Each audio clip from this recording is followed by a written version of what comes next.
I kind of put myself in a position, I guess, to where there was a lot of pressure. I mean, I remember going to the recruiter and they make you pick a job before, you don't just get to go like, oh, you're going into SEAL training, but you got to have a job on paper. Exactly. And I said to the person, what's the worst job that's available right now?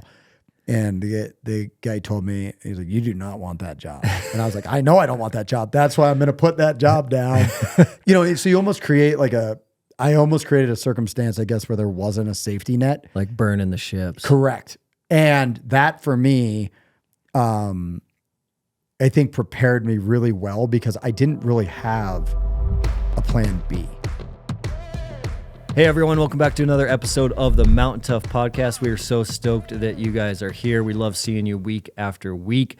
It is our goal to bring you inspirational guests that inspire you to live the Mountain Tough lifestyle and live that full and abundant life. If you haven't had a chance to do so, please leave us a review. We don't have any ads on the Mountain Tough podcast. We just ask as a fee to please leave us a review or rating on the podcast store of your choice. We love seeing those reviews come through. We love seeing the comments of the stories you guys want to hear, and the ratings and reviews help get these episodes out to help more people. So if you haven't done that, please take a second to do that on the podcast store of your choice. And diving into current events in the lab, there's a lot going on in the lab right now. Our most recent program is the Gym On-Ramp program. So Gym On-Ramp is a great option for someone who's looking to get off the couch. They're looking to jumpstart their life. They're looking for a little kickstart. Gym On-Ramp is the program to get a beginner or someone who hasn't worked out in a while off and moving and onto all of our other Mountain Tough programs. And it's specifically built for someone who wants to train on gym equipment. So this is a great option if you like going to a local gym or you have a robust home gym and you just want to start on Mountain Tough. Gym On-Ramp is the program for you. It is the starting point of all our gym-based training.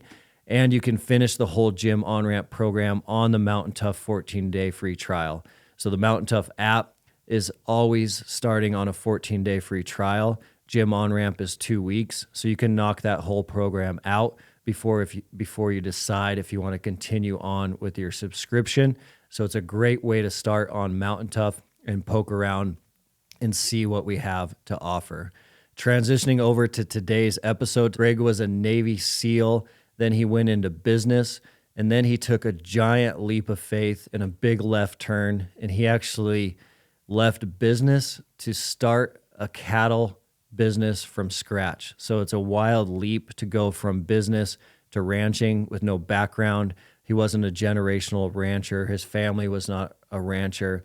So he's gone into a beef production business in Montana after his career as a Navy SEAL. So it's a really interesting story around mindset.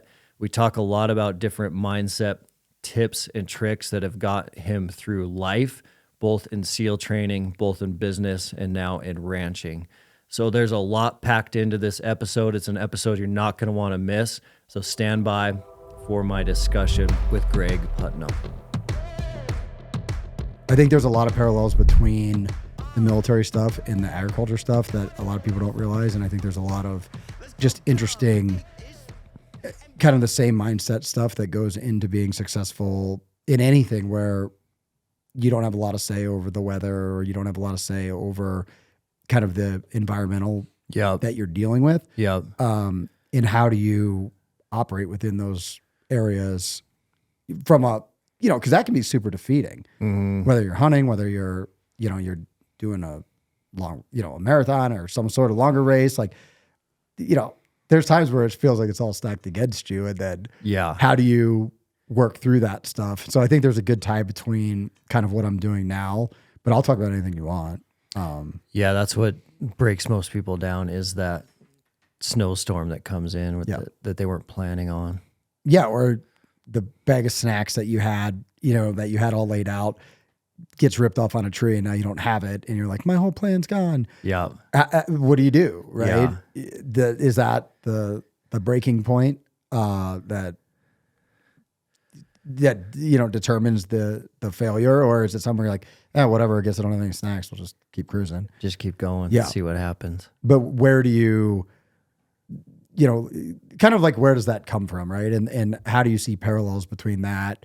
I like talking about all that stuff. I love the stuff that that Phil does with you. Yeah. I'm very much a huge believer in like his program, and even doing the stuff like I helped him. It was a couple years ago, but the stuff he was doing at MSU and trying to take some of the mental performance stuff and apply it to, young men playing sports at a high level. And a lot of what we worked on there was basically overcoming something that didn't go your way, because it's never, everybody's great when it's going your way, right? When it's sunny out and like you're well fed and you slept good. It's easy. Yeah. How do you perform when the snowstorm comes in, your kids kept you up the whole night, you didn't eat the breakfast you wanted, and now you're out there doing it and you lost your snack bag, right? Like those are the topics I really like, that I just, for myself, I definitely feel like that's the thing that ultimately, for whatever I've ever done that's led to any sort of success, has usually just been through the ability to mindset. Yeah. Just persevere on something I'm really committed and dedicating to doing, and then just figuring out a way to do it and not getting deterred by, so I think all those types of topics are things that probably work well with your guys' audience. Yeah. And areas that I'm happy to share, stories about, and just things I've seen, from the SEAL teams to starting businesses to transitioning out of the military to, watching other people that you can really see yourself in. One thing I loved about that deal that Phil was doing at MSU is you had these kids that were at a point where you were at some point, and seeing, helping them get their perspective, because all that stuff's learnable. Yeah. And that's the interesting thing about the military, in the SEAL teams, is nobody teaches you any of that when you go into selection, but then you start learning it, and they teach it later in your career. And there's all these things where some people naturally are very good at just being able to do those things. And other people, if you taught it to them beforehand, they would have a huge leg up. And that's what I think is interesting now, like about podcasts and things, because you can learn so much and apply it to whatever you're doing from all these different people that have done different things. So much information. It's so much information out there. It's insane. Yeah. So were you working and thinking on this stuff at a young age? Was it baked into your childhood? Sort of. I always, I was a big outside kid. Like, I love to hunt. I love to fish. I love to be outside. The military stuff is something that's always definitely been in deeply rooted, I guess, in our family. My grandpa was in World War II. My brother was a special operations Air Force officer. My uncle was a SEAL, and that's how I got started down the SEAL path. Was just, as a kid, seeing all those pictures and hearing stories. And then he took me to a reunion, and you start seeing guys that are doing that. And I was 18 at the time, and, just like a wee boy. Heroes. And you see these guys where you're like, oh, that's what a man looks like right there. And I want to be like that. Right. And that's kind of what got the ball rolling for me going in the military direction. And you grew up on the East Coast, right? I did. Yeah. Yeah. Pennsylvania originally. And then you went in as an enlisted guy to the teams after you'd already gone to college. Correct. Yep. I went to college, and then at the time they had a program where, as a civilian, you basically could come in on a contract to participate in training, I guess is the best way to say it. And so I kind of looked at what the options were on the enlisted side of the house and the officer side of the house, because I had a college degree. And just for me, the enlisted side definitely fit better. It was also a faster path to get into training, basically. Because if you just look at our, most special operations commands, but the SEAL teams in particular, it might be a 18-man platoon with 3 or 4 officers. So there's far more enlisted spots. Therefore, you can, get into training where the number of spots on the officer side is super limited, and it's super competitive. I mean, it is unbelievably competitive, from the people coming out of service academies, people coming out of, civilian schools. But you get, really some of the highest performers from those places, competing for a very limited number of spots. Yep. And did you have a pretty smooth process through buds and selection and training, or did you squeak by, barely make it by, or what was your mindset at that age? Yeah, I mean, it's a combination at times.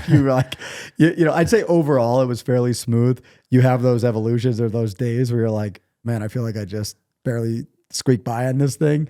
I think the best advice that I ever got was don't worry about what you just did. Don't worry about what's coming up and just focus on, kind of what you could manage at the moment. And there were some days where you could say, oh, I'm going to make it to the end of the day. I'm going to make it to lunch. I'm going to make it to breakfast. Then there's days where you go, I'm just going to run 20 more yards to that piece of seaweed and then pick another one and pick another one. Yeah. And then eventually you get to the end and you just had to find little ways to basically stay motivated in those times where it was super challenging. And it all just, I don't think anybody goes through any of those things and just goes like, oh, it was super smooth. I will say it was fun. You're maybe not exactly when you're doing it, but looking back now, I mean, there were just so many great times with great people. And I mean, the first time they tell you to hit the surf and get sandy, you're like, oh, this is so cool. I'm doing it. Like the 1,000th time you're like, I am over this. Yeah. Maybe by the 10th time you're like, I am over this shit. But the beginning of it is exciting because it's new and you're there, you're actually doing it. And again, you're doing it with so many like-minded people and you're in the game at that point. And, but you got to find those ways to, and ultimately I think that advice is so good because it's so easy to look back and say, oh, I had to do this, this, this, and this. And then I've got this coming up. And I don't care if that's in business or in life where you're just, we're moving to a new town or I'm changing jobs. You can easily become overwhelmed by the circumstance if you allow yourself to kind of look at all the different, and I think you have to know what your goal is, but you have to be able to break that thing down. And then once it comes down to it, and same thing with what you guys do, right? It's as it gets super hard and you're challenging people, I think a big component, and correct me if I'm wrong, to your guys' program is you're trying to actually tap into that moment where you don't want to do the workout anymore. Oh yeah. Right? Yeah. And that's where the magic happens. And then you're finding these ways to work through that. So not only, but then you're basically the way that the wiring in your mind then is going is, hey, when it gets tough, like I got to do this deadlift. Just one rep. Rep at a time. Yeah. Yeah. That's where we want to get people to, is to that essentially breakdown moment where their only way to survive is just one rep after the next. Yep. And if they start thinking about anything else, there's going to be some sort of failure moment. But if we can teach them that in the gym, then it starts trickling down to all other areas of their life. 100%. And it's because you're getting a physical stamp from what you're doing, but you're also getting a mental, if you quit, that starts to become kind of the pathway that, that's a path of least resistance, like I guess. Neuro pathways. Exactly. And developing those out. And I think that's something that just ultimately happens that's what they're going for in these selection processes. And again, it's building resilience but that ultimately is coming from things not going your way and your ability to basically be able to overcome those things or break it down to a manageable, doable. It might be, hey, I've got to do 100 deadlifts, but I can only focus on one at a time, and I'm not going to think about the pull-ups I have to do after that, right? Mm-hmm. And people who do that well, they still know what the goal is and the total workout is, but when you get to a certain point where you're that taxed, the ability to break that down into just what you can handle, I think is something that it's a skill set that some people have very naturally, and it's a skill set that becomes more developed as you train it. Yeah, it's like a muscle, and there's a lot of crossover to backcountry hunting that we see all the time too. And one of the things that is really obvious is definitely like you said, how buds and selection was a lot of fun in hindsight. It's like the hardest things we do in life are always the most rewarding and most fun and bring us the most joy. And the more we can remember that in the moment, the better it helps us get through that really difficult situation. But like the most difficult hunts that are very, very nasty and you think you're not going to make it, looking back are always the most rewarding. And the easy ones are kind of like a letdown in some ways. So it's like, you the want the suffering challenge. has to be Yeah. there. Yeah. Without that, I mean, without the, that's the good stuff. That's and then you look back at it and you remember how hard it was, in a positive light. And again, you're kind of building those neural pathways of being able to manage and handle that. And I think you're 100% right on those things. And I love it. I can't remember. There's like it's like level 1 fun, level 2, level 3 fun Type is 3, yeah. visible, but kind of, and then type 4 fun is, but the funny part is when you put your sweatpants and flip-flops on at the end of the day and you look back, or you get in your sleeping bag or you get in your tent and you look at how that day went, and that feeling of accomplishment and finding a way to make it fun, funny, enjoyable. And I mean, I can remember being on runs where I had to envision my family or somebody kind of cheering for me or making it about somebody else. And I think all of us just come up with these, little tricks of, how do you go over that next ridge line to continue chasing a bull that you've been after all day long, that you don't know how it's going to go and you're tired, and how do you do that? How do you think that you were prepared for that more than your classmates? Like, was it something that your father did when you were growing up? Was it your lifestyle? Like, why were you more prepared than the guys that didn't make it? That's a great question. For me personally, I'd had, a couple, I'd just say like hardships that I had to overcome. Like I had gotten hurt really bad skiing when I was a kid, and I had played sports and stuff my whole life, and I basically cut the nerve that goes down both sides of your legs, but for me the left side that controls basically upward motion of your foot and toes. And I got in this skiing accident. I had this I cut it. It was an inch apart on the ends, and this was in 1996, and so. They weren't sure how that was if they were even gonna get it back together. So I had to have this whole surgery, and it was kind of a wild deal, but they were like, we're not sure if your foot's gonna come back, run, walk, play sports. And I remember I just kind of had it in my mind that I was like, oh, it's gonna be fine. I'm gonna come back, no problem. And I was playing hockey probably 8 months later, and the doctor was I could hardly get my skate on because my foot was hanging down. But once I could get it on there, I could press down, but I couldn't pick up. Dang. So if I had it in, like a boot or something like that, it was kind of okay.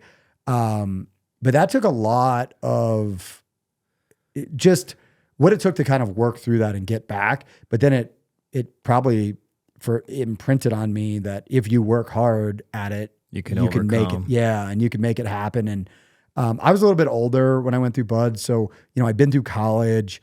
My wife, we weren't married at the time, but we were together. I felt like I had made because we had moved out to northern Idaho and western Montana right after college together. And then I was working at the time and kind of preparing to do the SEAL teams. I just wasn't sure exactly when that was going to happen. But we made a big life change to do that. And I felt like, I'd convinced her, to move out here, and it was going awesome. It was going great. And then it was, I want to go do this thing now. And I kind of put myself in a position, I guess, to where there was a lot of pressure. I mean, I remember going to the recruiter, and they make you pick a job before, you don't just get to go like, oh, you're going into SEAL training, but you got to have a job on paper. Exactly. And I said to the person, what's the worst job that's available right now? And the guy told me, he's like, you do not want that job. And I was like, I know I don't want that job. That's why I'm going to put that job down. So you almost create I almost created a circumstance, I guess, where there wasn't a safety net. Like burning the ships. Correct. And that for me, I think prepared me really well because I didn't really have a plan B. And I had a lot of people that were counting on me. And I think that is a big thing where you have people rooting for you. And my parents were definitely, hugely supportive of this. My brothers were supportive, my uncle was. So I had all these people that ultimately I felt like were cheering for me that I couldn't let down. Mm-hmm. And that really helped me. And what you learn in those situations is if you make it about somebody else, if you're doing a workout where it's a team thing, right? If you're holding the weight while I'm doing something else and you have to hold it until I'm done, well, usually somebody else is suffering. It encourages you to it's a game changer. Correct. Yeah. And also having people rooting for you and for your success that you don't want to let down. There's some incredible highs that come out of those types of processes that the lows don't even touch. Mm-hmm. There's some unbelievable moments of, triumph that you have these moments that they make it 100% worth it. And the lowest of the lows doesn't even compare to the high of the highs. And some people never got to experience that because they didn't get to that point. Mm-hmm. Because if you quit, then you do just get the worst job that they have. And that's, I've told this story before. I mean, I've seen far better athletes than myself, people that physically, had probably an advantage. And what you ultimately learn is some of that matters, but what really matters ultimately is your commitment to whatever your goal is or what you're doing. Exactly. Yep. Most of your peers in that class, why do you think most of them were quitting?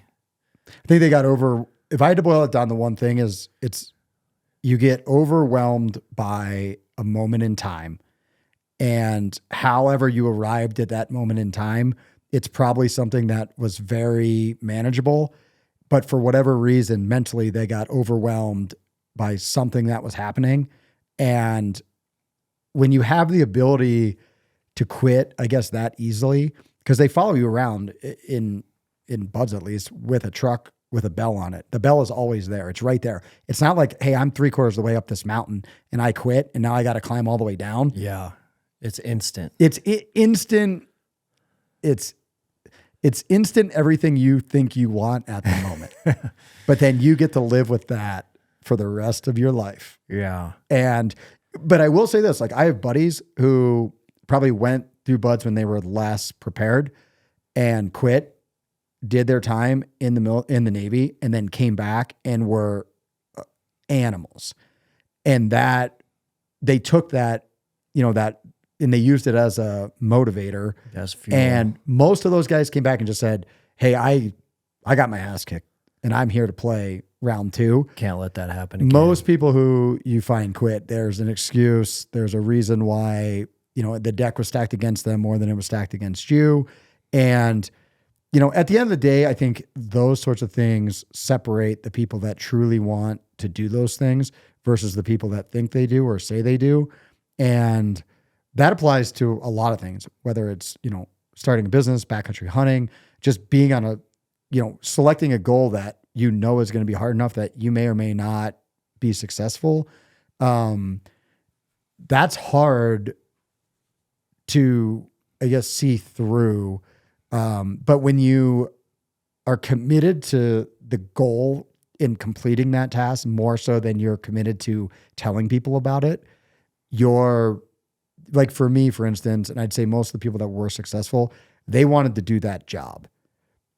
Buds, whatever the selection process is just the pathway to actually go do that job for real. Yeah. The people that wanted to tell people that that's what they did, that wanted to tell, girls at the bar that they're a special operations person, generally didn't perform all that well or make it. It's just not a strong enough purpose. Yeah. And that will not carry you through the stress that is being put on you and the determination that it actually takes. If your whole goal is to go and tell other people about your accomplishments versus your internal drive to do those things, I think that's a big thing. Is the majority of those people that come out of those communities could care less if anybody sees or knows about what they do or have done. Mm-hmm. They just did what it takes to do the job they wanted. Yeah, because they had their why locked in. Yeah. When you started, I remember where you guys started here, and to see where you're at now, it's unbelievable. Like, it's amazing, but you knew you had to start somewhere, right? And you had the perseverance to keep driving, building, and growing because you had some sort of goal in mind. I can only imagine of what you saw your business becoming. Yeah. Right. And that couldn't have just been where you hit this one moment of personal satisfaction or somebody else goes, wow, you're doing this or you're doing that. You got to have that drive and that motivation to, to reach the goal, that see yourself standing on top of the mountain. And I think a lot of people, they want to meet at the top of the mountain, and they kind of think they see themselves standing there, but they don't have the commitment to where it gets really that hard to actually get there. Yeah, it's really interesting too, because the factor of being overwhelmed by relatively small things in the middle of a very adverse situation and allowing them to break you down is really fascinating to me, from the perspective of you can see it in the show Alone, and then there's another new show now called Special Forces, which is a little cheesy, but they show some of these moments. But in Alone, you see it all the time, and you're only seeing it because you're watching it from this 30,000 foot view outside perspective.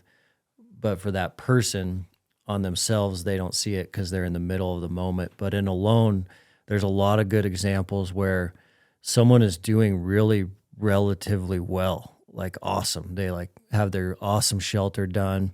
They got a food cache. They're doing pretty dang good. And then one relatively really small error or mistake or bad day will cause this like immediate mental breakdown. Mm-hmm. And you're watching it from the outside, and you're like, holy cow, they're going to quit over this. Like, they lost their fire starter and they quit a few minutes later on the SOS button, when they could have looked for that fire starter for like 4 more days before they actually were in an emergency situation. But that mental breakdown moment can sneak up on people so fast. So fast. If they're not like detaching, they have to like detach and look at things from a much bigger picture. Yeah, 100%. And I think the ability to take kind of the, what we would call like the tactical pause, or, gives you that moment you might just need to sit down and take a couple deep breaths and kind of assess where you're at. And I think the ability to do that, usually it goes 2 ways. Momentum goes 2 ways, right? It's contagious. The negativity can snowball, and so can the positivity. And I think the ability for some people to be able to kind of smash the snowball before it gets too big when it's going in the wrong direction, and kind of repack it and start pushing it the other way, is where you see those people that are able to persevere and overcome. And when you see the people that just continue to let it build, I used to, it's interesting, like you said, watching people going through selection processes, like watching somebody else go through Hell Week versus going through it yourself, is you see it from such a different perspective. Oh, I bet that's interesting. Yeah. Super interesting. And you see the people where you can see it building, and then you can see the momentum building for other guys. Mm-hmm. And it's just that, and then that one thing is too much. And when it's right there, when you can hit the SOS button, when you can ring the bell and it's all over, versus hiking out. I got to hike out of this thing. The harder it is to quit, the harder it is to quit.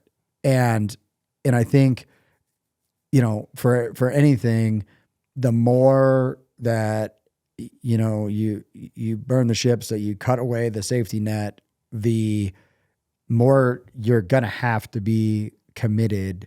Again, if you're starting and running a business and your family relies on that, your level of commitment is probably going to be stronger than somebody who goes like, well, I'm just going to do this thing kind of for fun and see where, not that that's wrong or bad, but the level of commitment to success at a certain level is going to be very different. Yeah. You got to eliminate those plan Bs. Yep. Even take all of them off the table. Yeah. Which most people don't. Everybody loves to have the backup. And I'm with you. Like if you're going to be doing certain things, you have to have a contingency, but that's not the easy exit strategy either, where you just go like, well, it's too hard. Like it's just, I'm not going to do it. I won't be able to do it. It's too hard. And I think what you see a lot of people that push themselves in whatever their kind of area is, they start to develop when they hit those problem points isn't, oh, this is too hard, I won't ever be able to find a way. They're consistently trying to find ways. And if they can't go over it, they'll try to go around it. Or then they try to go under it. But they won't be deterred by these kind of, they're menial issues. And then you see other people that just get steamrolled by the first thing that doesn't go their way. And again, then that compounds. I used to see it too where, and I've had this happen to me, when you're doing these different training evolutions, if you were doing target assaults, so you're doing, operations inside buildings and structures, et cetera. And all of those are there's very specific movements that you're doing as a team and with your team to execute those missions. And you would watch people basically have a bad entrance into a room, and it would become a bad room, which would become a bad floor, which would become a bad house, which would become, a bad day, which would become a bad week, and see you later. Yeah. The guys that always impressed me were the guys that had a bad entry into a bad room, and the next entry they made was perfect.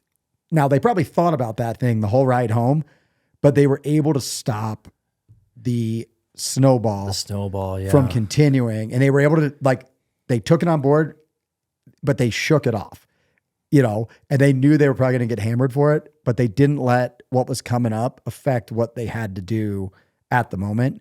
And that is what, in my opinion, what really sets the people apart that are able to, truly persevere. I thought it was super interesting when you had Bodie Miller on, listening to him talk about how, how do you battle back like that? How do you not say, hey, I'm at this point there? And I thought his mindset was so interesting, because that's where I think you see people find success, isn't where they go, well, I'm in this place. I guess it's the people that go, well, I'm in this place, but I'm going to try even harder, and I'm going to shake that last one off, and I'm going to. Yeah. How many times can you get back up? I mean, a deep characteristic of a lot of mentally tough people. Yep. Like shaking it off is a hard skill set, and then just getting back up and going again and again and again. That's the deciding factor, in my opinion, of who makes it through those sorts of selection processes or those sorts of challenges in life, are the people that are able to, basically they can take it on board, and they can shake it off, and they can move forward, and they don't let, I tell people all the time, I mean, Buds is just one big losing evolution after another. Even when you win, if you win and I lost, you probably have to go lay in the water for 15 minutes and I have to lay in there for 30. Yeah, and they want you to think you're having a bad day, even if you're having a great, but and then at the end, you get your pin and you did it, you won, right? And so the big win always it outlives the small incremental losses along the way. But then you're quickly reminded, the first team you show up to, that, you're the brand new guy and you're the least trained Navy SEAL, in my case, on the face of the earth, according to them. And these are guys who've been doing it for real for a long time. And now, so you get this very short time frame to celebrate that accomplishment. but you don't sit there and just revel in it. And then it's all easy from there. The ability to go like, hey, all right, quick recognizing and I think most people, I know myself, I mean, I don't sit there and think of like, well, here's all the great things I did. I think of all the things that I messed up and could have done better. Yep. And I don't, it's probably not the healthy, but like when I'm driving home, I don't think about, oh, these are all the things I was so great at today. I think of all the things I'm like, I screwed this up. I screwed that up. I got to get better at this. I got to get better at that. And then you have those days where like something really went your way. And I think it's important to say that went my way because of all these things that I did to prepare. And it's also important to look at things that don't go your way and look at the gaps in training. I've 100% had big things in my life not go my way. And I think an important aspect of that is to look back. And sometimes you go, I think I did everything possible and it just didn't go my way and it stinks, but there's probably something you could have done differently, more of, sometimes less of. And I think that kind of that debriefing how you found success or how you didn't is really important because that sets you up for the next thing you're going to do. But if you allow those failures to say like, well, that's it, I'm not going any further, then you never actually get to implement those lessons learned. And I think, whatever the thing is, it's the people that are able to do that. They take the failure, they take the lesson, and they reapply, and they keep going. And then all of a sudden, people see them standing at the top of the mountain. They're, wow, look at them up there. Mm-hmm. But they don't see, all the little steps, all the setbacks, they see you in this building now, right? They see you and I sitting here, and they're like, oh, this is interesting. Look at this. But they didn't see day 1, day 100, day 200, and all the times where it probably was close to a point where you thought, I know in my business, I think all the time, there's some days I'm like, man, we're making progress here. This might work. There's no overnight success. No. And then there's days where I go, I don't know if this thing's going to work long. And it's just at those moments, what do? Do you take the people are designed, I think, in more and more so now than they ever have been in history. The path of who doesn't want to be on their couch, with a hot cup of chocolate and a big hoodie on, and that might feel good for the second, short amount of time, but it never feels good as the guy looking back, going, "Oh, remember when we went out and did this?" And you remember who you were with, and those leave that lasting imprint on you to then be able to do it again. Yeah, that's been really helpful for me as I've gotten older and it's a hard process. You almost have to remind yourself of it every day, and it's easy to slip up on, but like embracing this philosophy that like we're really never going to arrive. And so like with Mountain Tough as an example, like if we got 100,000 new subscribers tomorrow, we're still going to have more work to do. We're going to have more problems to solve. And in all of life's examples, that is the case, even though all thoughts in our head and society and culture is telling us otherwise. So usually it's related to like when in the hunting community, it's like, if I kill this giant bull with my bow, I've arrived. That's not accurate. And then like growing up through like childhood, it's always about like, if I get this present, I'm going to be happy. If I get this truck, I'm going to be happy. If I get this house, I'm going to be happy. And that's never the case in any aspect of life, even though all cultural elements are telling us that is going to be true, but it's never true. And so it's like the more that I can spend some deep thought on that aspect, the more helpful it is, because I think realizing that we've never really arrived switches my thinking to essentially we have like 40, 50 years on this planet to pursue our mission and our purpose, help and inspire as many people as possible in our like working life. And whether whether you have like a $30 million company or a $300 million company, you still are never going to arrive at this point where you're like, my work is done. I've reached the summit. Now I can just hang out.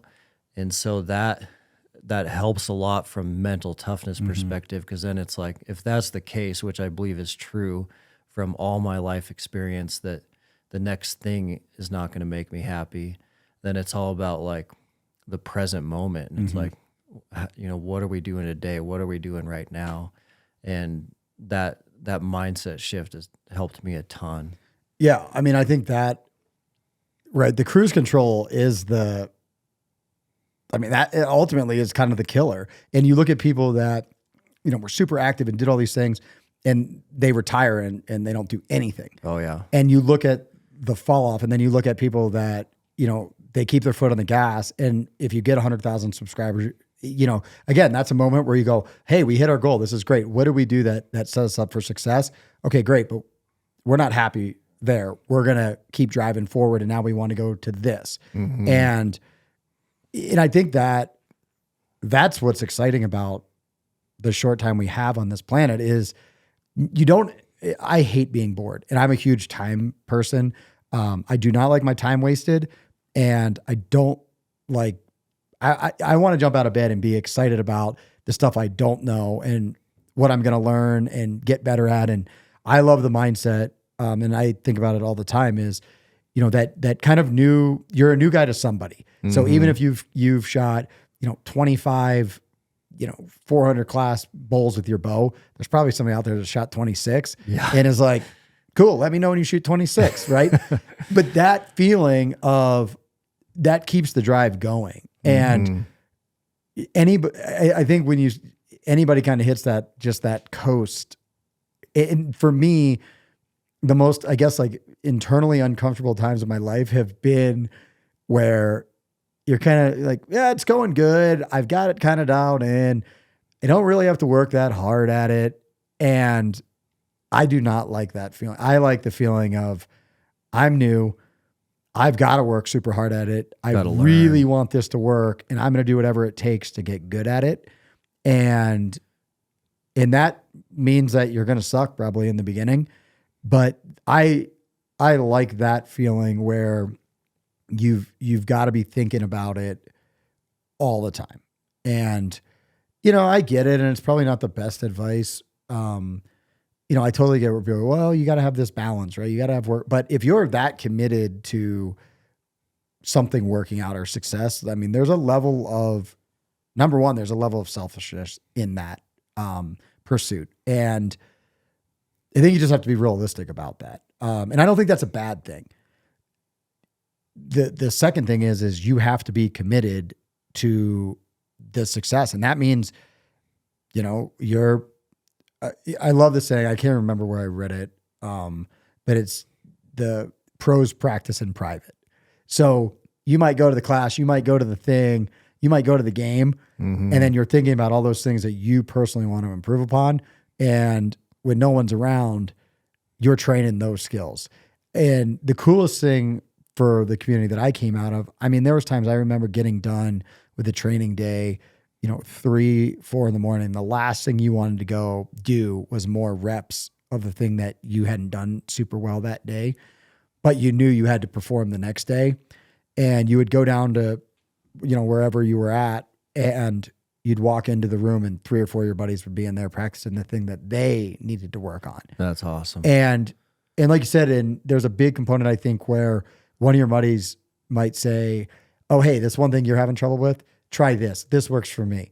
And then all of a sudden you figure it out and you're helping each other. But that to me was something that I think that was the hardest thing about getting out of the military, was losing, walking into that room and you being the only one in there. And then you work with other people that, and I get it, not everybody has the same level of commitment to things, but when you would give people opportunity to improve and they wouldn't take it, where for me, if somebody gives me an opportunity to improve and they say, yeah, go find the courses you need to go to get better at whatever this is.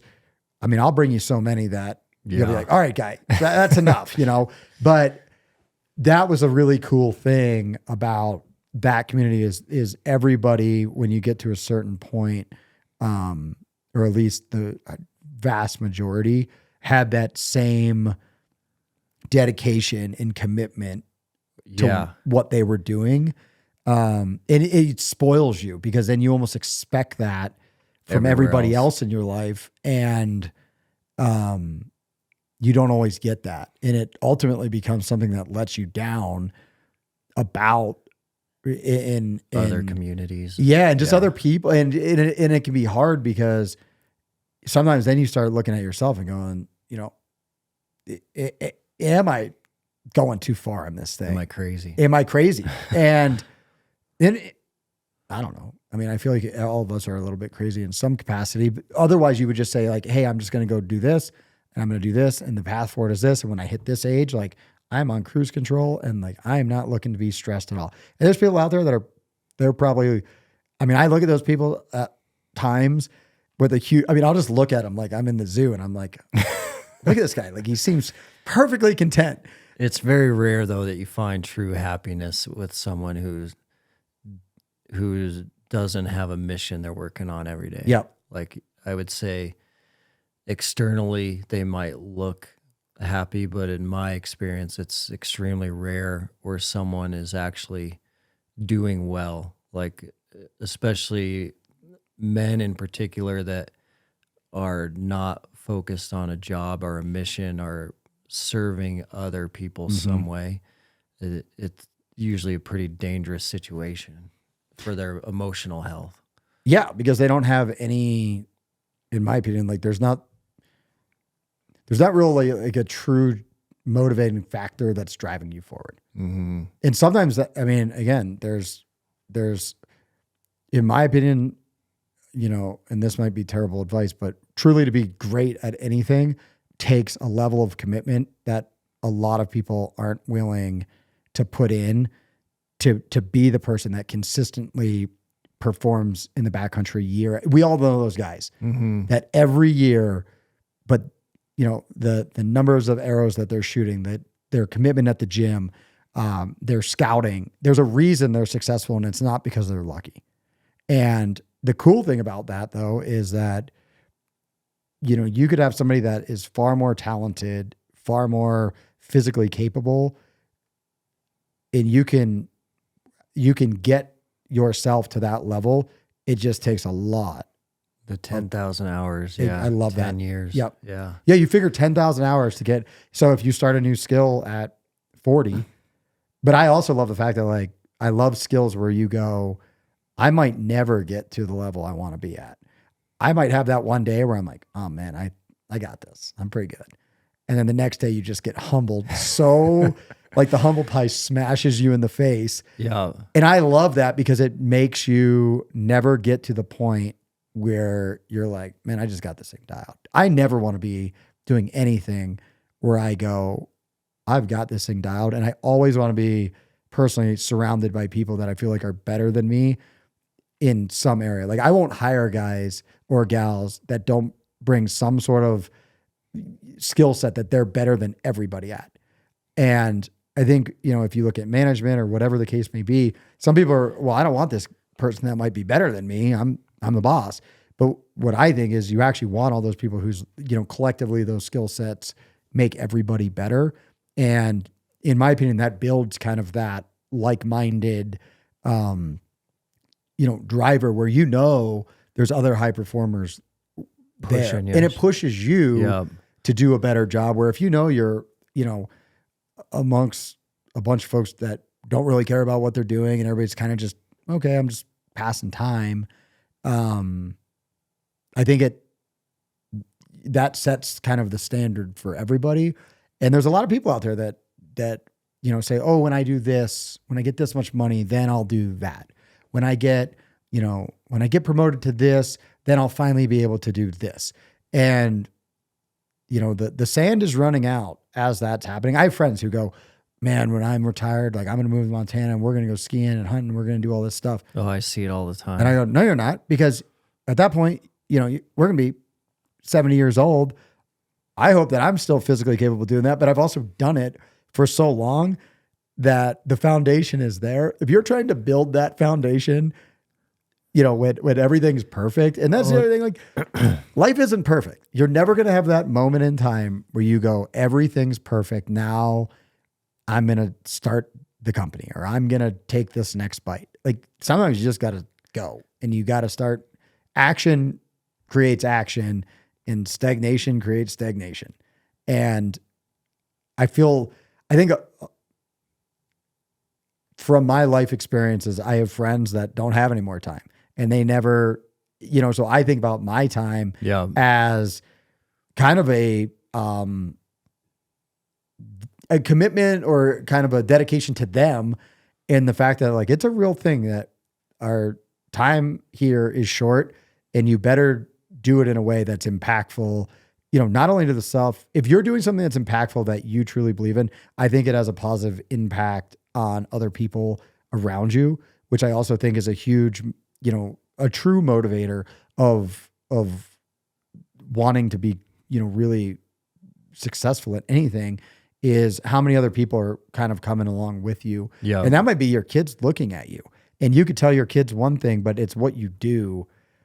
Or you could tell other people anything, but it's what you do that people see and resonate with far more than what you tell them, right? You could tell them to go do something in the gym. You gotta lead by example. Yeah, and they might do it.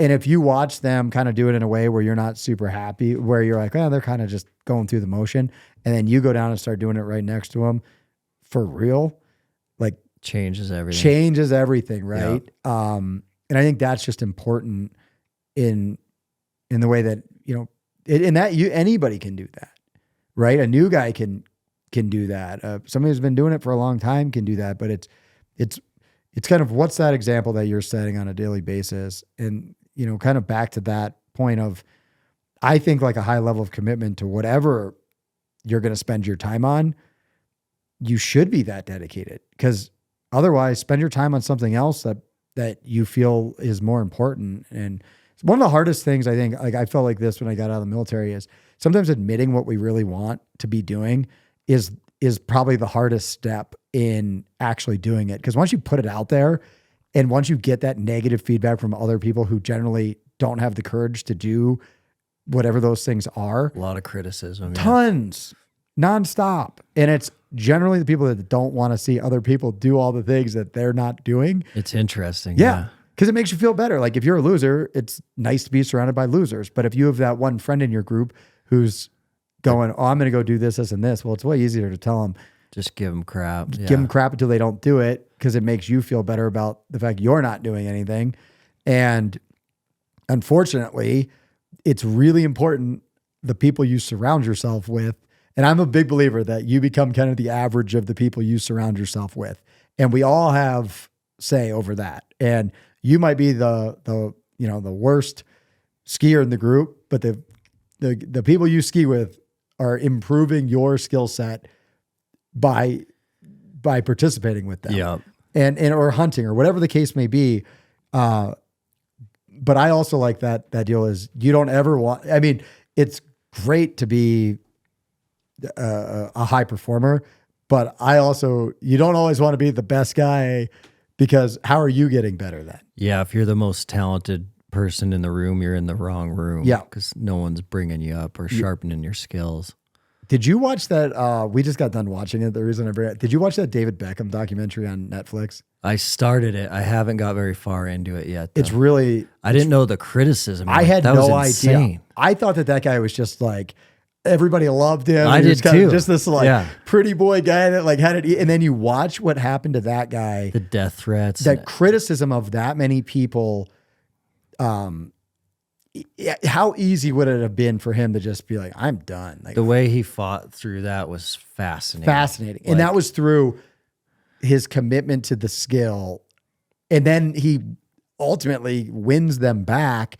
And that just shows you this one moment that was so menial over the whole thing. Yeah. Turned an entire country on this guy, where every ball touch he had, the whole place is booing you.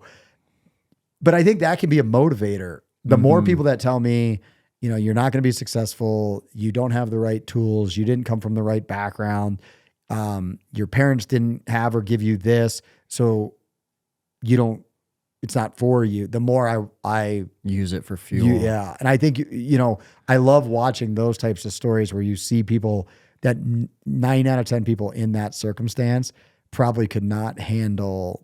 That's hard when people are just telling you. That is really crazy too, because that is what he started doing. He was about to have that breakdown moment, and it got pretty extreme with like threats after his wife. Oh yeah, but he said in that documentary that if he could he started playing better when they started booing at him because he started using that for fuel. Yep. And then he just started crushing. And none of that ever feels good, right? You never go home and go, oh man, I got my ass kicked today, or everybody doesn't like me. And that never feels good, but it can't feel so bad that it stops you, right? From doing the thing that you're committed to doing. And that's a big thing now. There's with anything you do, you're going to have all those people out there that some people are going to say, oh, this is great. And other people are going to say, and now there's so much access to be able to comment on other people's lives, basically. And again, I'm sure there's people out there that have let other people kind of determine their outcome. And I think that's something that's just really important in any of these things where you ultimately determine the outcome. And you've got to find whatever the motivating factor is. Maybe it's you want them to keep cheering, so you go out there and perform well.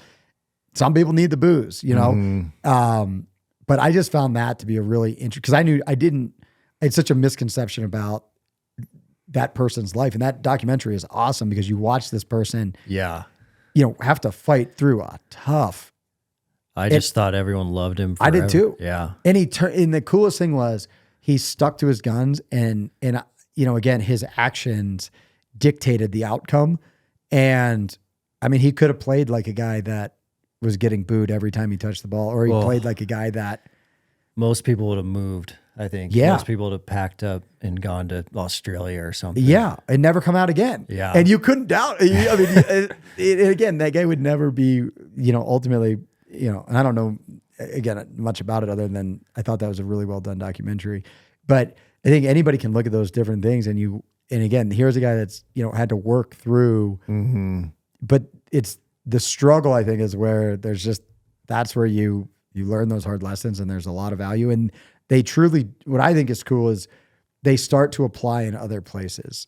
So your hard work in the gym, your successes in competition, hunting, whatever your thing is, in my opinion, I think those wins carry over into other things, whether it's work and family and all the things that are important to make you like a good, again, I think, like you said, success is a lot more than just, oh, I got paid this much to do it, or, my house looks like this, my truck. There's so many more components, because some of those things you could have all those, and that might not determine your individual success. Sure. Yeah. And I think, again, admitting as clear as you can what your individual success looks like is when you actually start getting closer to the center of the target. But it's so hard it's so hard to admit something you truly want to do, because once it's out there, everybody knows. And what if you don't make it? Yeah. And now there's an accountability system. Well, people go, oh, you told me you were going to work. And then you have to and go, but then I always think about like, well, what if you do? It's helpful. It's helpful to tell people though. I think. Oh, you have to, because that makes it real. Yeah. And so I think it's easy to sit there and look at people that are doing these different things, but have the courage to say, well, this is what I'm doing, and this is how I'm going to get there. Or they just start admitting it. And then once they do that, there's a accountability piece to that. And then I do think when that happens, you start naturally surrounding yourself with the people that are going to help you get there. But until you do that, until you start to action that plan, and none of those things are easy. They're all overwhelming when you look at it from the beginning, right? If you said, hey, this is what the business I want to be doing is going to look like when you first started, and you wrote that whole list out, anybody could look at it and go, well, there's no way that's going to happen. Oh yeah. But then you start checking one box and then the next.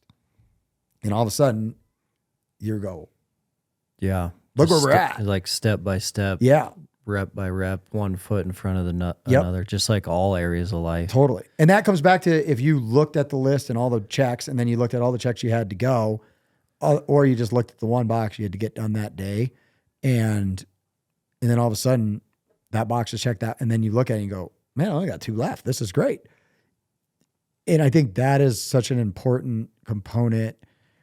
And it takes time. There's no instant gratification, right? There's no, oh, I'm going to do this and it's just going to happen. It's a long, slow process that you just have to work through. Nobody gets great or builds great things or does great things just magically. I mean, there's very few lottery winners, right? Yeah. But there's a lot of people that have demonstrated that you can kind of get where you want to go, but you just can't quit. Yeah, can't quit, and you have to have the commitment to keep going. Let's transition into the big leap that you took, because it's super interesting going from the teams into business, but then you took a pretty wild left turn that is like rare for someone to do, especially coming out of like a business background and not a generational rancher, but you dove kind of headfirst into creating a cattle company. How did that even start? Like, where'd that come from? Again, it was something I always had interest in. When I first got out of the military, we moved back to Montana, and that transition period is just hard. It's different, and you kind of you just give up this kind of weird known but unknown and these like people, and it's this thing you've worked at for so long. And for me, like, it was going really well. My biggest thing was that we wanted to raise our kids here and truly raise them, like not move here when they were 14. I remember my wife and I, one time we were skiing, seeing these little kids rip down the mountain and saying before we were married or even have kids, and said, I want our kids to look like that. Right. It's insane. And now they do. Yeah. And, but yeah, so I got out, and, I'd always grown up, like I had, pretty much rode horses my whole life. I had worked at some like smaller ranches, but not in cattle production. And a really good buddy of mine, who was a SEAL team guy, one day invited me up to another friend's ranch. And, for me, like at the time I was working more kind of in an office type based job, and it was going great. It was fine. And I don't know, it was weird. I went up there and I was helping them, and I just saw this kind of like-minded group of people with a task at hand, everybody working together.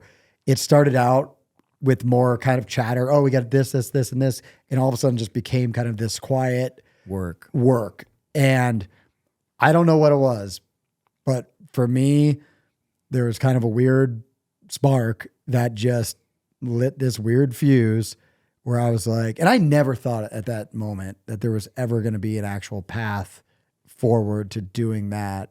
How do you get into ranching when you're 38 and you don't have a background in it, and you don't have a ranch, you don't have anything, right? And I just liked it. And then I had an educational benefit from the military, and I'd never been to school for anything I actually cared about. I always felt like I had gone to school for ultimately for somebody else. And I don't know. I didn't know. I don't know how you were when you were 18, but like, I didn't know what major I was going to pick that was then going to determine the job I was going to get. And I just had this interest, and I started reading about it, and I started going up there to, kind of help more. And keep in mind, I was doing this with a full-time job, completely unpaid. And I just said, hey, I'm going to learn about something that I want to know more about. And I started meeting some more people that like totally helped me out. And so I enrolled in a program that was an educational based program. And then I just started getting some experience by going and just helping. And kind of my thing was, you don't have to pay me, but you got to answer my questions. And I can ask a lot of questions. And I knew it was going to be really hard. In the beginning, I wanted to be somebody that people, when you got out of the truck, they said, oh, that guy can help. He's proficient. He's handy enough. But you watch people doing those skills that make them look easy, and you go, oh, roping steers. Like, look at that guy. Like, that looks pretty easy. Crazy. And then you go to do it, and there's so many layers. So many layers. And for me, the more kind of I peeled that onion, the more I wanted to get good at it. And the more I was just interested in it. And I was fascinated by it. I still am. Mm-hmm. And it was so embarrassing because, here's these people that have truly been doing it, most of them for their whole lives. And here you are trying to learn those skills at, an adult age. Yeah. And they're like, you're doing what? And you're like, yeah, I don't know. I just want to learn how to do this. Right. But I love that for me. And I think part of that was, kind of the first thing that I was doing was it was in military technologies. It was stuff that I had used before. I had a lot of like kind of street credibility within the places that I was going and selling. And it wasn't that hard. Was it too easy? It was. And what we were doing was awesome. Like I'm not undermining that experience by any means, because I wouldn't be where I am today without it. But for me, what I was doing, it didn't have that same component of, I didn't have to suck at it. And for me, that building, growing, and seeing yourself get a little bit better, and then having that kind of step back, and then having to keep going. That's big though, man. I bet I know 20 friends that are men that are in really easy jobs. Life's going well. They know they should do something else, but don't really have like that courage to take that step. Yeah. And people are like, well, why would you want to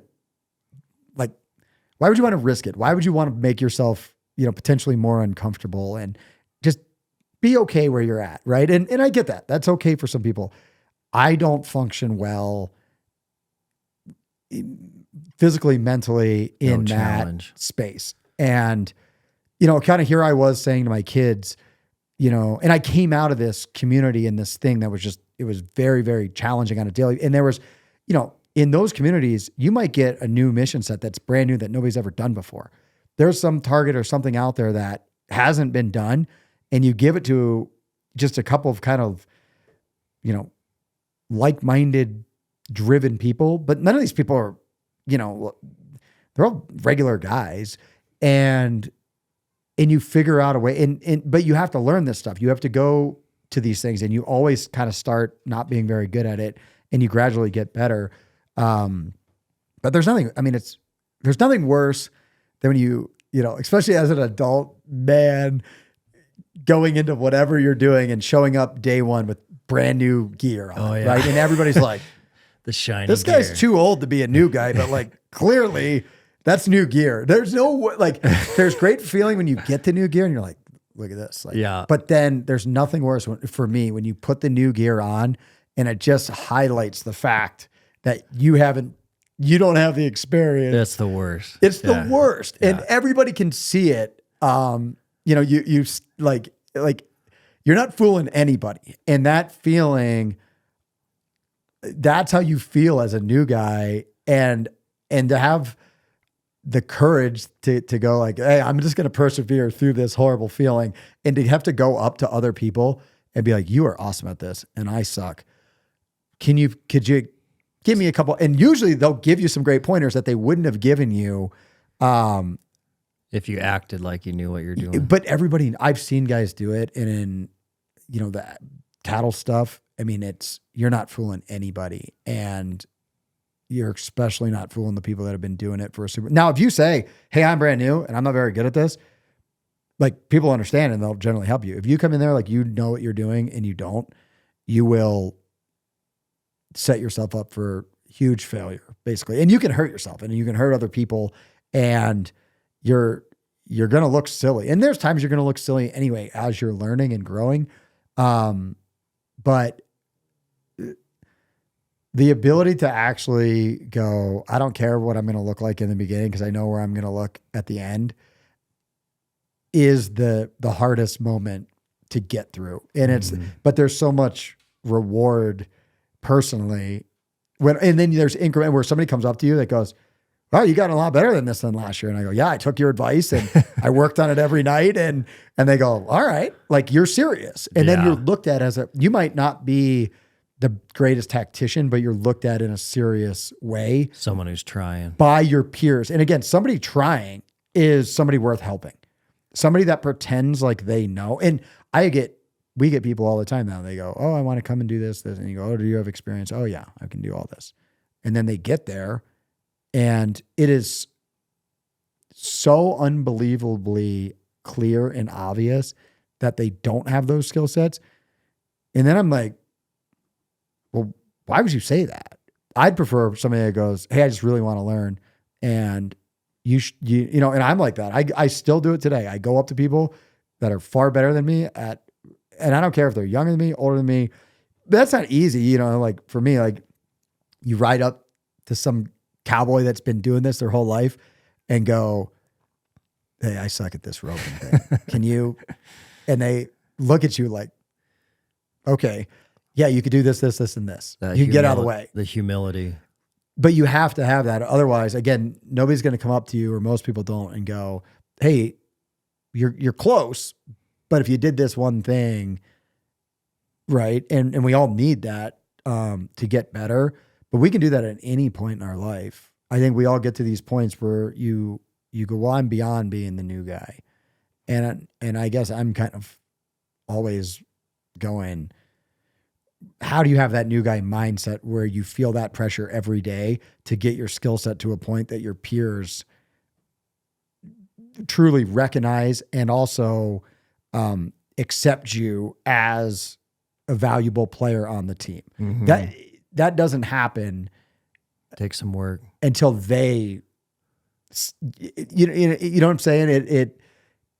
It's you can't buy it. You can work towards it, but that acceptance doesn't happen until you've earned it. Mm-hmm. And I think that happens across the board in any industry that, you know, has a level of sacrifice that it takes to, and everything does.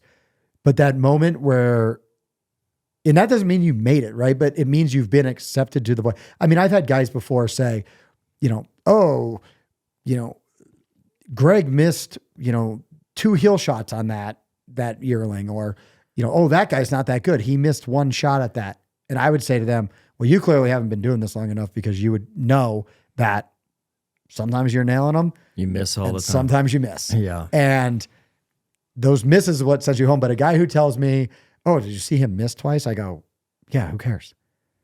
Now, like when you miss twice, you go, "Man, I can't believe I missed twice. I got to go practice that." Right. Mm-hmm. But even somebody saying that highlights the fact that they haven't been doing it long enough, or at a level that they're challenging themselves where it's easy. And I love that feeling of, you know, the challenge. Like there's great days. We all have great days, and your buddies are, "Wow, you're on it today." That doesn't mean you might not show up tomorrow and completely have a terrible day. Yeah. And anytime you're challenging yourself hard enough, there should be failures, in my opinion. There should be setbacks. Otherwise, then there's that happy medium, or there's that line where you're like, "This is where my performance is at right now." And we all have to admit where that is. And, you know, in the cattle stuff, that might start with, okay, I'm roping calves out of branding, to now I'm roping yearlings in an open pasture, to now I'm roping, you know, bulls and trailer loading them. And there's a progression there in your skill set that you also have to recognize where you're at and where you're not at. You know, and so for me, when I kind of made that jump, it all started from the beginning of just really wanting to learn more about this and really enjoying the people. And I love the working with the animal aspect of it. Mm-hmm. And there's so many just kind of micro skills within that whole thing that I know for a fact, as long as I live, I will never master that full skill set. Learning every day. Yep. And there's always going to be something to get better at. And there's probably a part too where, where you may never be fully accepted, right? But that doesn't mean that the people that follow behind you are other people that you're helping develop, because there is a level where, to get your 10,000 hours, if you start that at 70, a performance level, right? But that, in my opinion, is just another reason where you better be driving at something. And again, back to, I think about friends of mine that, that don't have any more time. And if they walked in right now, I want them to be like, hell yeah. Yeah. Good. This is cool. They would love to do what you're doing. Yeah. Yeah. Working on a new skill. And that new skill is what I think keeps it does so much for you. Mm-hmm. And then when you do it once, it's way easier to do it a second time. Like, I'd already left a career to join the Navy, and that was a hard change and transition, but something I really wanted to do. Then, you do it, but the more you do anything, the easier it gets. I think the hardest time for people to make those jumps is the first time. They've never done it before. Because there's so much unknown. And that alone is, the sucking in the beginning and the unknown of where it's going to go can be a humbling enough. The sucking in the beginning can be humbling enough to not even start. But if it's truly something that you're like, this is what I'm, in my gut, this is what I want to be doing. We can all be beginners for a certain amount of time. And remember, everybody that is great at something sucked at some point, yeah. Right? Like, remember anything you're great at, how, terrible. Yeah. But I remember being a kid, I don't know why, I love archery hunting. I love shooting my bow. I've been shooting a bow since I was 10 years old. I had bows. I still have bows that people see now today. And they were these, they're awesome. And they're cool to look at what that technology has changed. But I remember shooting as a kid hours and hours and hours of arrows. And then that skill set become, but you remember how hard that was. And now I have buddies who are, man, I'm going to get an archer. And I'm like, awesome. And then you go shoot with them and they're like, how are you doing that? Versus what they're doing. Yeah. And you go, oh, I've been doing this a long time. No, you'll get there. You just got to work through your group starting out like this at 20 yards. And then all of a sudden your group gets a little better at 20 and then at 30. And then it gets, and you see those incremental changes. But again, it's easy to look at the guy standing on top of the mountain and go, look at that picture. That's awesome.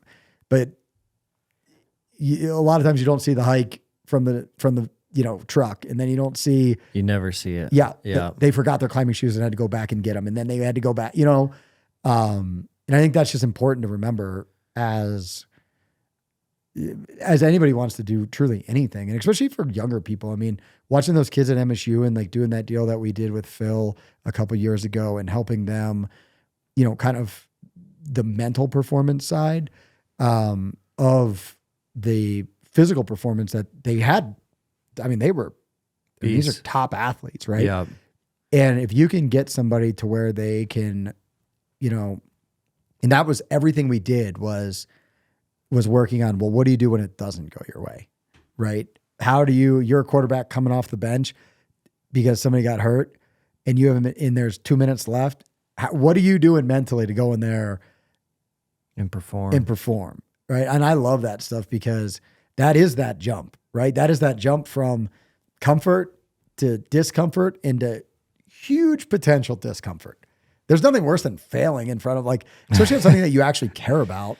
Yeah, in a stadium. Yeah, and you in anything, right? You start telling, and you tell your wife, and then you tell your parents, and then you start telling your friends, and they're like, "You're gonna do what?" Yeah, that's what I'm into, And then when you do it, it makes it easier to do other things, right? But I think the biggest thing is you got to know where you're going to a certain extent too. So for me with this cattle thing, and again, I really wanted to do the job. I wanted to get I didn't want to just go like, oh yeah, like, I do this, that, or whatever, or tell people about it. Like I wanted to do it more than I wanted anything else. And I wanted to develop a skill set that would, of proficiency in doing it to where people had been doing it for a long time were like, either like, man, you're getting better, or like, oh, hey, can you come help do this? Mm-hmm. So let's add some context for the listeners on what you are doing now. So what's going on with Little Belt? So Little Belt Cattle Company is 100% Montana start to finish premium beef company and livestock company. So we, my business partner, Tim Sheehy, and I, who I've worked with in the SEAL teams since 2013, after he found a huge amount of success in business and sold the company that I was originally working for, we kind of came up with this idea based on some of the stuff I was doing on the cattle side, and just a shared goal and vision of where and who does our food come from. And we were super naive when we got started. We were just like, oh, this will be cool. This will be like a, and I had been doing it at a smaller scale, but we basically took 3 properties that had probably been connected at one point and put them back together. And then we started building this cattle company with the goal of providing nutrient dense, high quality protein back into our community. This is in 2019 that we really started that project. 2020, we like officially launched it. And then obviously COVID happened.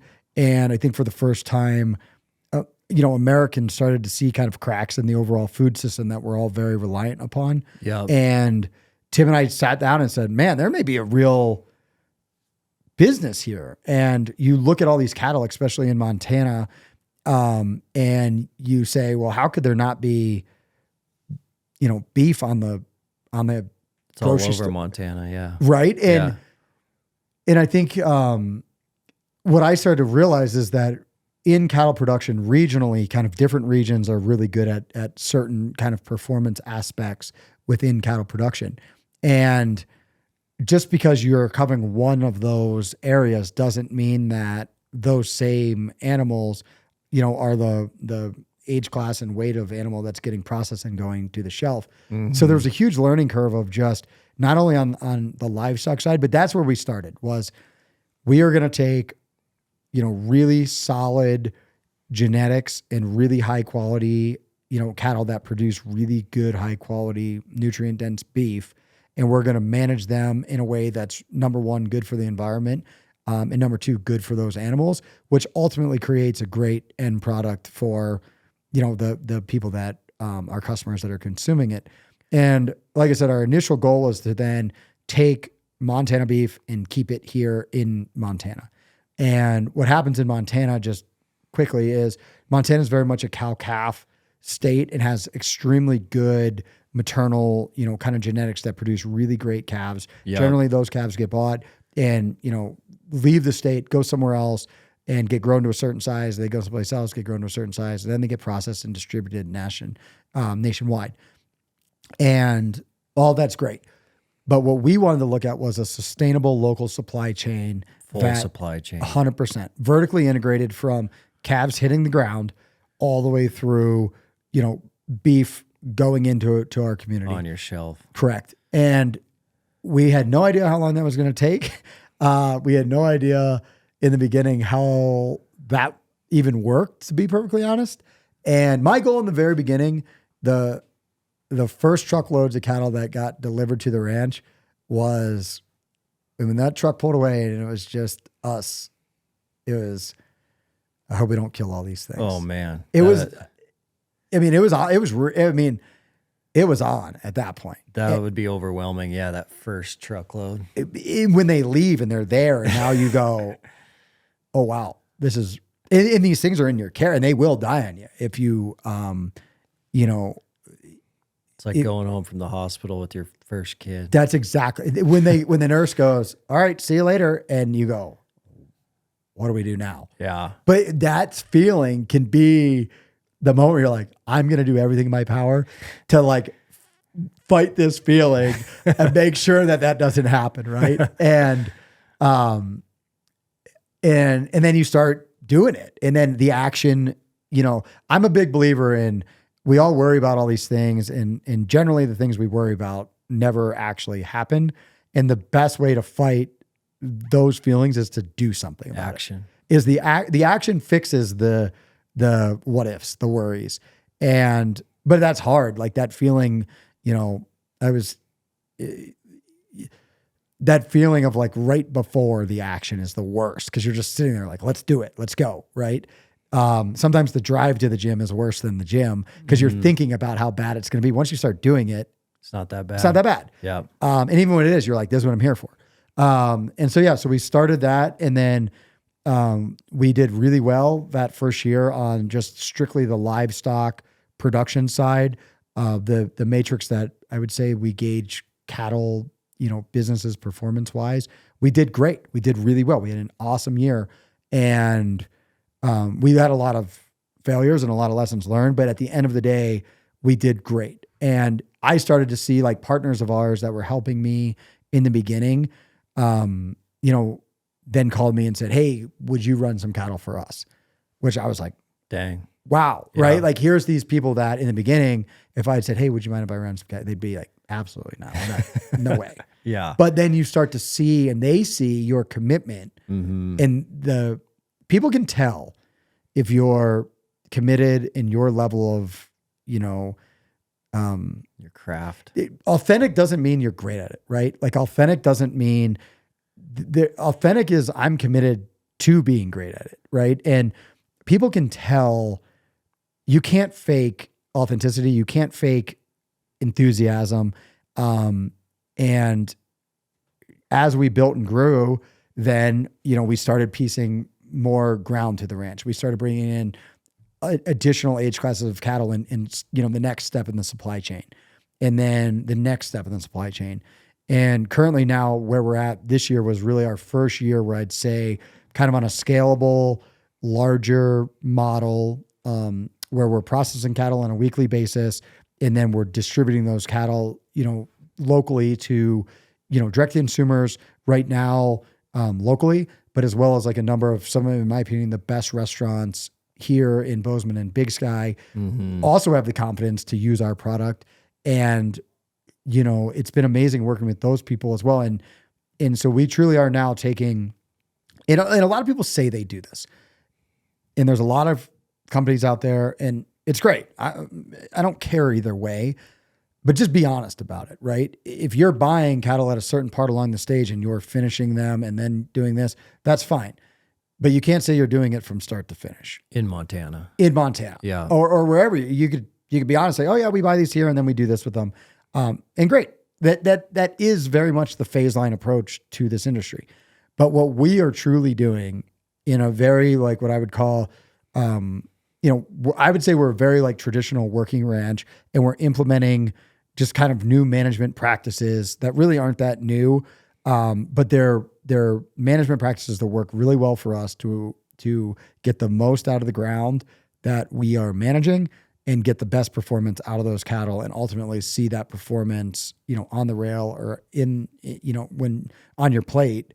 And, I know as well as that the physical fitness side of it is one part of performance, your nutrition, there's all these different things. Yeah. And there's tons to it. A lot of pillars. Yep. And so for us, feeling like, you're providing that, ultimately like kind of the fuel for people's adventures in their further lives is like super cool. And, there's a huge, the same way we're in the military, you feel like you're this like kind of very small part of this overall solution.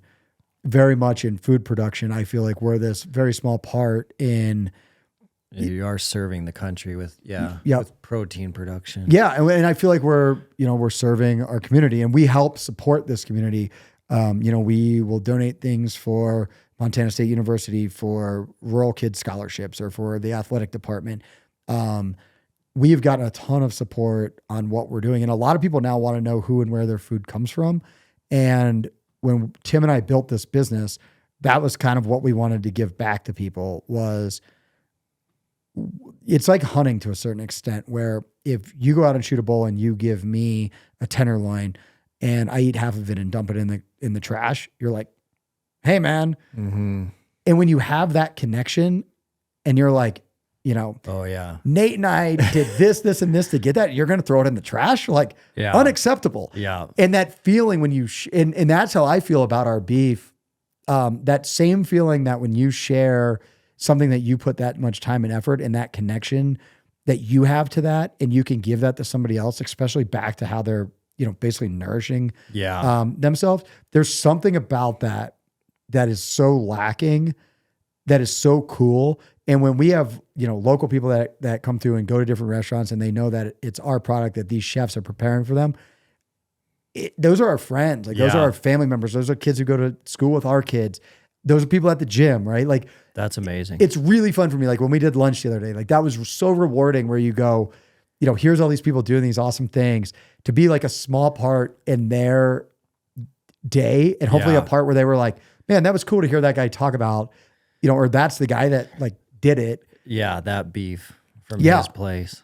And that's, so the whole thing that Little Belt Cattle Company, and our premium beef, line does is 100% Montana, local supply chain. And there's a lot of commitment that has to happen, to partners of ours where it might cost a little bit more, but we're able to keep those businesses going as well. And they help us and we help them. Right. And for us, our cattle never travel more than 90 miles.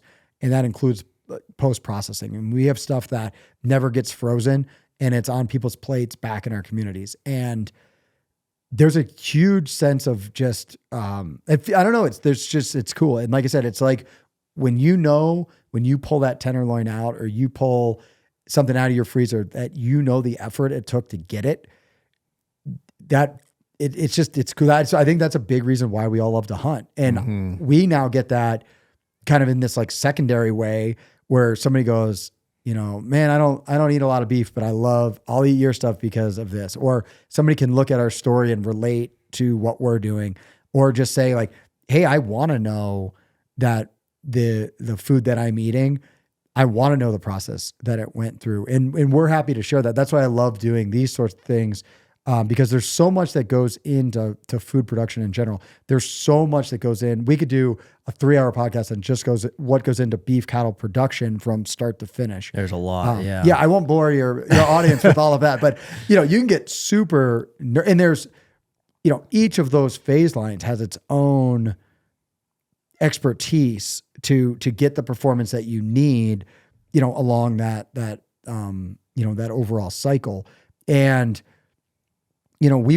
I'm very fortunate because I'm a big believer of putting kind of the right people at the table with you and the right teams together. And we've been so fortunate to work with some unbelievable people from, 5th going on 6th generation Montana ranchers that maybe in the beginning saw what we were doing and were like, oh, this will be funny to watch.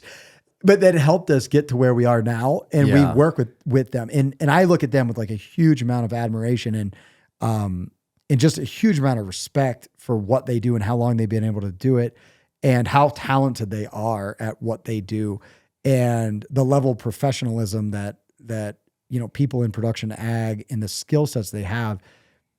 Still, I mean, I look at it every day and I'm like, man, there's just a lot here. Yeah, it's a noble cause. It's a super noble cause. And similar to the military, it's like 1% of, and these numbers might not be like super accurate. So, go easy on the YouTube comments, but it's something around 1% of the population serves in the military. And of that 1% provides direct combat operations for the overall safety of everybody else. Production agriculture is approximately 1% of the overall population. And of that 1%, it's close to 1% of those people are in direct food production. Crazy. Yeah. And when you start to think about that in the industry, like agriculture as an industry is that the amount of dollars involved in agriculture is it's mind blowing. And even people with a lot of money go, whoa, I had no idea that this is what kind of, capital intensity that it takes.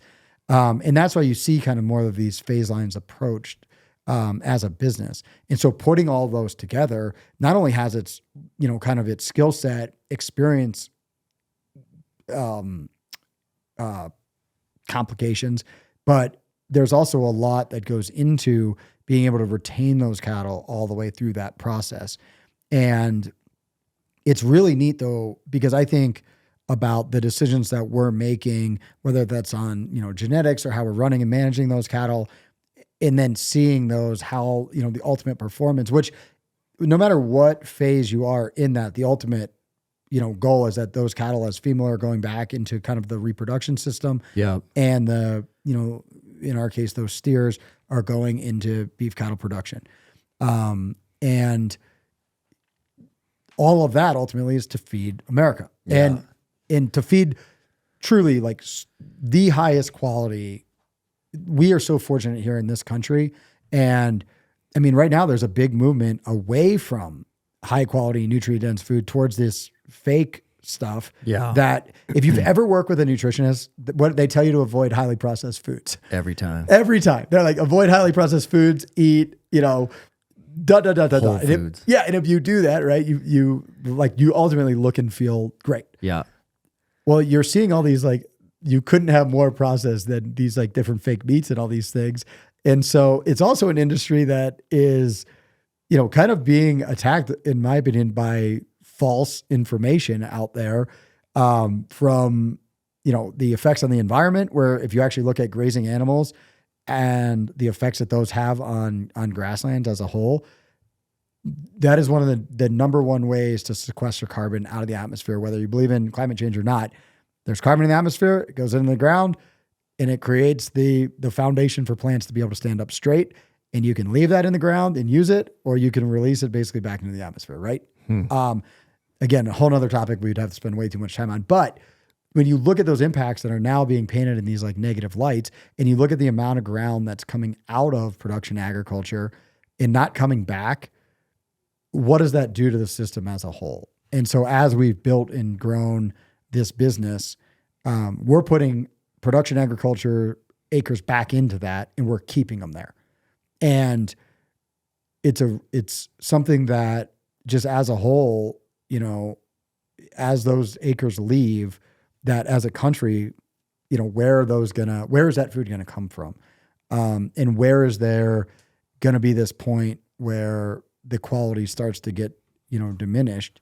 And part of our goal as a business long-term is to make sure that doesn't happen. So that is like a pretty drastic leap from your previous life and previous career. How has that been handled, and how have you handled it with your family? So like with your wife and kids, what has their experience been? What has the mindset around the dinner table been through this whole transition? Sure. I'll be the first to admit it's hard at times. Again, not everybody is as into the, there's no real safety net here. And, Yeah. And my wife is incredible. Cause she naturally is not that way. Like risk taking. Yeah. She likes, but she will take a risk. She has taken a risk on me and continues to take risks that on me, I guess, that I want to take, and has been like my number one fan and supporter.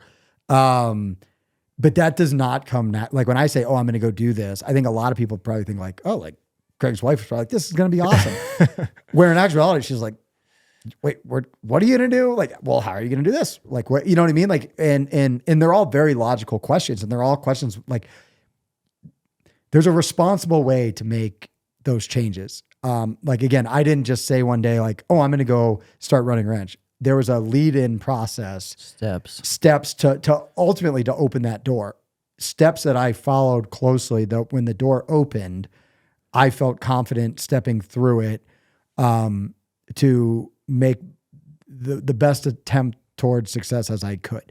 She knows me well enough to know that I won't just dive in without doing the preparation that it takes. And I owe her that back to say like, hey, but it's challenging. I mean, it's not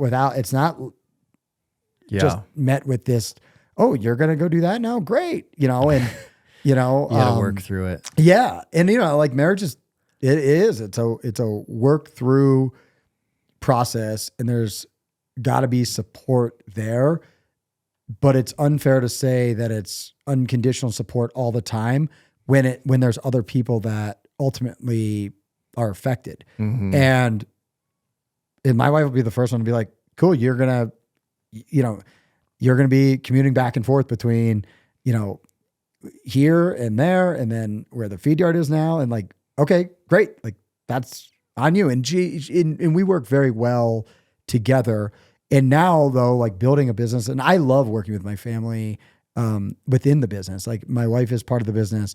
Tim's family is part of the business. And there's something cool about that. That's awesome. But it's hard. Yeah. Because I mean, it's easy to get upset with your family and, right? Like if you're working with other people, you're generally a little bit more reserved, but when it's your family, but that doesn't mean if you don't function well as a team, you're probably not going to function very well, in overall performance. But I think probably the biggest thing is setting the example for our kids of you truly can do anything you want. And the more natural talents you have to be good in the direction you want to go will help you to a certain extent. You really can do anything you want, but it's going to take a lot of work. And, if I want to join the NBA, probably not set up super well for that, and I don't know if that's not, but I don't think it's not something in me where I'm like, oh, I really want to be in the NBA. Right. But like, I'd have a lot of work to do for that. But if my kid said to me like, hey, I want to do this, I'd be like, cool, totally doable. You got to try it. You got to figure out the steps to get there.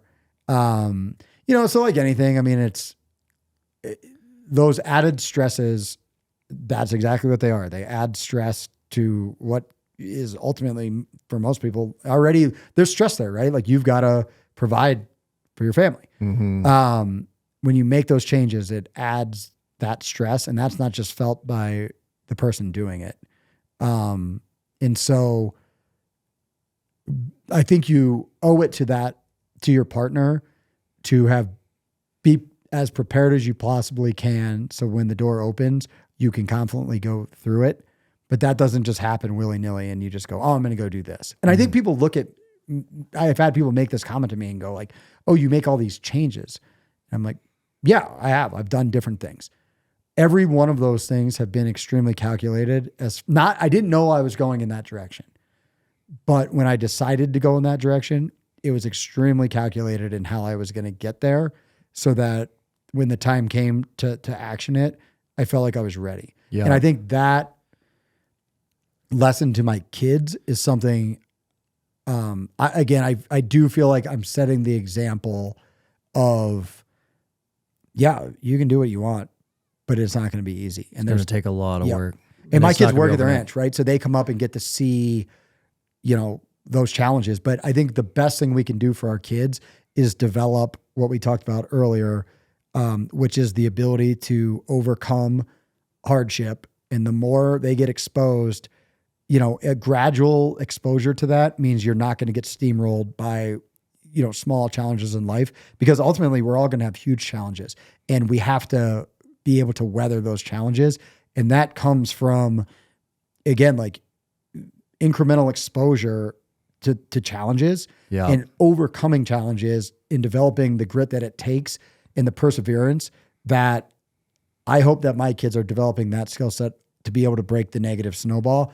I hope they're developing like the ability to shake off the bad entry into the bad room and move into the next one. And I hope they're developing the ability to think about where the failure came from. And sometimes that ability to point at yourself of why you were part of that failure is hard to do, but ultimately gets you further down the road.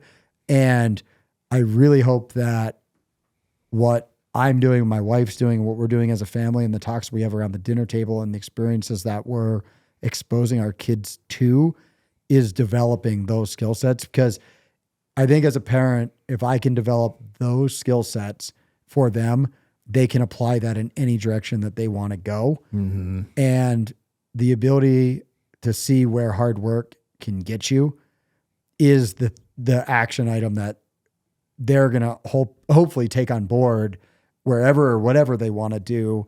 And I think that's been one of the coolest things with this whole project, because they've gotten to see what that struggle looks like. They've gotten to hear people tell me like, what? You're not going to do that. Like, that's not for you. And they've gotten to see what it takes, themselves. They've seen all the work. Yeah. And they're learning a skill set too. I mean, my daughters, 2 of them, 8 and 10, I have 3 daughters, but my oldest and my middle were with me. And, I told them the other day, like, hey, you guys are trailing these. It was like 850 head of cattle that needed, to go from point A to point B. And it was a fairly long distance. And it was my 2 girls, my main manager at the ranch, Ethan Forrester, who's a fantastic person, and 1 other person. And between the 5 of us, I mean, we trailed those, and those 2 girls were in the back, and they know when dad says you're trailing, like you're the back, nothing gets by, and you're going to get, and they have to work together. And somebody asked me the other day, they were like, do they bicker a lot? And I was like, I don't know, because they get a job and they might, but they still have to work through working together. And what it's teaching them, as sisters and as part of our family unit is like, yeah, okay, great. We might disagree, we might bicker, but ultimately we're counting on each other. The job's got to be done.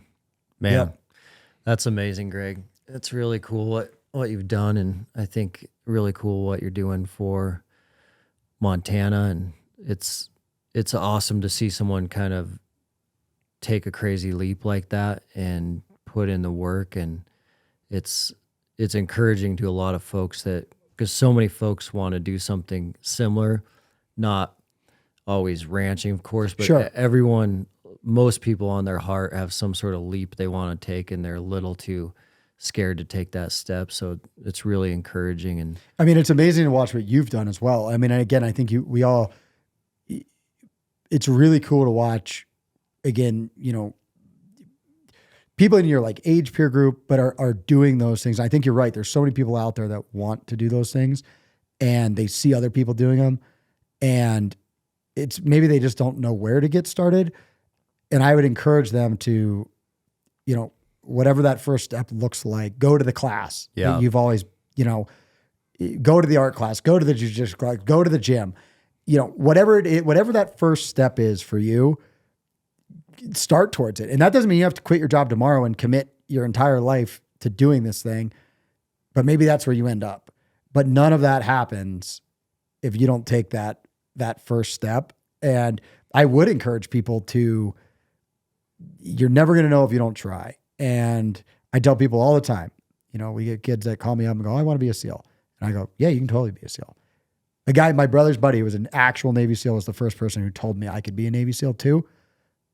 And there was 1,000 people that weren't Navy SEALs that told me I'd never make it. Yeah. Right. Yeah. And all it takes is like, who are you going to, but you just got to have the courage to say, I'm going to take one step closer to even seeing if this is what I want to do. Yeah. Right. And then I encourage you to, when you find that thing, give it all, because that's what we're all trying to do. Mm-hmm. And nobody can do that for you.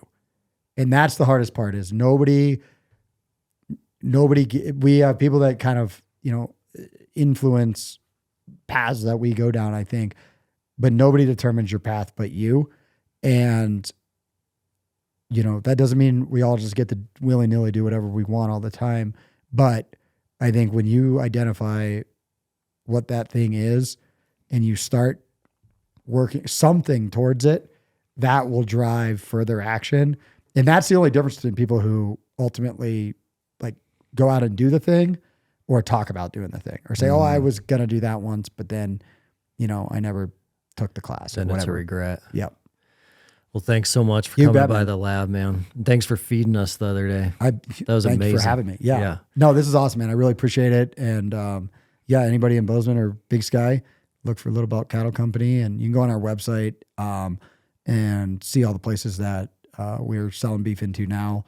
Local people can shoot us an email. We can do like direct deliveries. Sales. Yeah. And then you can check us out on the old Instagram if you want to kind of see what it looks like on the ranch. And again, we kind of try to give people a realistic look. We try to make ourselves look cool every now and again, but if I get a truck stuck in the ditch or fall off my horse, we'll put that on there too. And, but yeah, I super appreciate it. It's again, same to you. it's really impressive to see what you guys are building here and building here in Montana. And I just love to see kind of the momentum of, because you're from Montana, Yep. right? Yep. And like you remember a time just as well as I do, because when I first moved here, you had to have like 3 or 4 jobs. Oh yeah. There was no remote work, and there was none of this, right? Like you Yeah. had to work hard to stay here. Yep. Or you had to be committed to like what your life was going to look like as far as a career. And I think it's really cool, the people that have moved here and the businesses that have grown, because if that hadn't happened, we'd kind of still be in that. But it's amazing to watch somebody like yourself, like build a business locally here that's, hiring people and providing great opportunities and jobs and training military members and training folks to get out and enjoy the best part of life, which is to be able to get outside and do like the epic stuff you can do at a certain time in your life that at some point you won't be able to do anymore. And don't ever get to the point where you didn't do all those things because that's you the don't good want stuff. regrets. Nope. No regrets. You just got to survive these winters in Montana. Yeah.